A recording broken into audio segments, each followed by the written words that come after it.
بسم اللہ الرحمن الرحیم۔ السلام علیکم دوستوں، بھائیو، کیا حال ہے؟ امید کرتا ہوں آپ خیریت سے ہوں گے۔ دنیا کے حالات بہت دگرگوں ہیں اور اکثر یہ بات ہوتی ہے کہ گلوبل وارمنگ ہے، اور گلوبل وارمنگ کا مطلب یہ ہے کہ دنیا تباہی کے دہانے پر ہے۔ لیکن میں بار بار یہ کہتا ہوں کہ امید کا دامن ہاتھ سے نہیں چھوڑنا چاہیے اور ہمیں امید سے ہی رہنا چاہیے، چاہے حالات کچھ بھی ہو، ہمیں حوصلہ رکھنا چاہیے۔ اسی سلسلے میں ایک واقعہ یاد آ گیا، اور یہ واقعہ ہے عراق کے ملک کا، اور تقریباً یہ واقعہ ہوا تھا 1935 میں، کہ وہاں پہ جو والی عراق تھا ان کو خواب میں تقریباً 3 بار ایک خواب آتا ہے، اور اس میں وہ دیکھتا ہے کہ صحابی رسول صلی اللہ علیہ وآلہ وسلم جن کا نام حذیفہ بن یمان رضی اللہ تعالیٰ عنہ تھا، اور آپ آتے ہیں والی عراق کو خواب میں کہ دریائے دجلہ کا پانی ہمیں تنگ کر رہا ہے، تو اور اس کے ساتھ ساتھ یہ بھی خواب میں آیا کہ یہ پانی جابر بن عبداللہ رضی اللہ تعالیٰ عنہ کو بھی بہت تنگ کر رہا ہے۔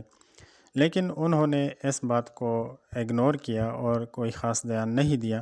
اتنے میں کیا ہوا کہ وہاں سے جو عراق کا مفتی اعظم ہے وہ آتے ہیں والی عراق سے ملنے، اور جیسے ہی والی عراق مفتی صاحب کو دیکھتے ہیں تو ان کی حالت کچھ ایسی تھی کہ ان کو خود ہی پتہ چلا کہ حالات کچھ بگڑے ہوئے ہیں۔ خیر، مل کے بیٹھنے سے بات پتہ چلی کہ مفتی اعظم عراق کو بھی وہی خواب نیند میں آیا ہے، اور وہ بھی فرماتے ہیں کہ میں نے اس طرح کا ایک خواب دیکھا ہے۔ تو والی عراق فرمانے لگے کہ میں نے بھی اس طرح کا ایک خواب دیکھا ہے، لیکن میں نے تو اس کو کوئی خاص دھیان نہیں دیا ہے۔ لیکن مفتی اعظم عراق نے فرمایا کہ یہ معاملہ بہت سنجیدہ ہے، اور چاہے کچھ بھی ہو میں اس معاملے کو نہیں چھوڑوں گا، اس کو تکمیل تک پہنچاؤں گا۔ تو ہوا یوں کہ اس ٹائم میں، یعنی 1935 میں، عراق میں بہت زیادہ لوگ، یہ ماہرین موجود تھے، وہ کھدائیاں وغیرہ یا اس طرح کی کچھ کام کر رہے تھے۔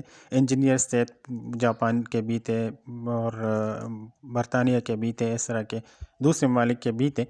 تو یہ بات طے ہوئی کہ یہ معاملہ ہم ان کے سپر کر دیتے ہیں، کیونکہ ان کے پاس بہترین ٹیکنالوجی ہے، اور ان انجینئرز کا کہنا بھی یہی تھا کہ ہم پانی کو، ہمارے پاس ایسے آلات ہے کہ ہم پانی کی گہرائی کو بھی معلوم کر سکتے ہیں، اور وہ جگہ بھی معلوم کر سکتے ہیں جہاں پہ پانی ہو، جہاں پہ پانی نہ ہو۔ تو انہوں نے اپنی تحقیق کی اور اپنے آلات کے ذریعے وہاں پہ پتہ لگایا، لیکن رپورٹ یہ آ گئی کہ وہاں پہ جہاں پہ قبریں تھی وہاں پہ پانی کا کوئی سراغ نہیں ملا۔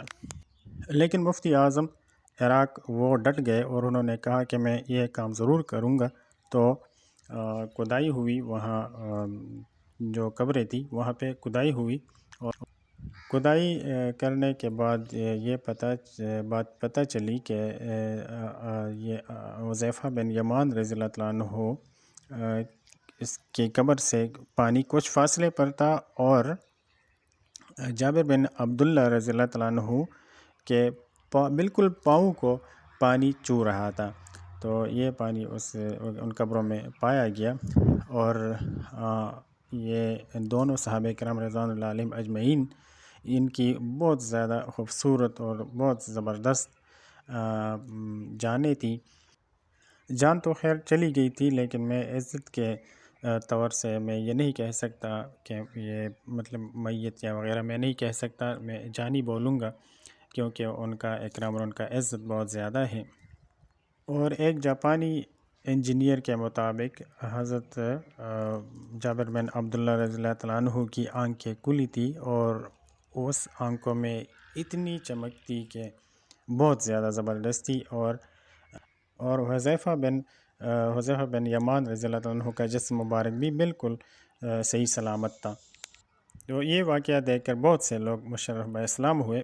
تو بات بتانے کا مقصد یہ ہے کہ ہمیں امید کا دامن ہاتھ سے نہیں چھوڑنا چاہیے، اور چاہے حالات کچھ بھی ہو، روحانیت ایک الگ چیز ہے اور مادیت ایک الگ چیز ہے، لیکن ہمیں اللہ تعالیٰ سے گمان رکھنا چاہیے زبردست، اور اللہ تعالیٰ سے دعائیں مانگنی چاہیے۔ اللہ تعالیٰ کچھ بھی کر سکتے ہیں اور حالات کا پلٹایا جا سکتا ہے اللہ تعالیٰ سے اگر ہم مانگ لیں۔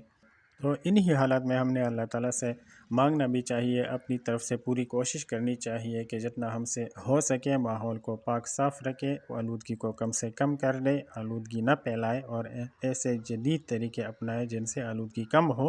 لیکن ساتھ ساتھ ہمیں اللہ تعالیٰ کی طرف رجوع کرنا چاہیے اور سب کچھ اللہ تعالیٰ سے مانگنا چاہیے۔ اسی کے ساتھ اللہ حافظ۔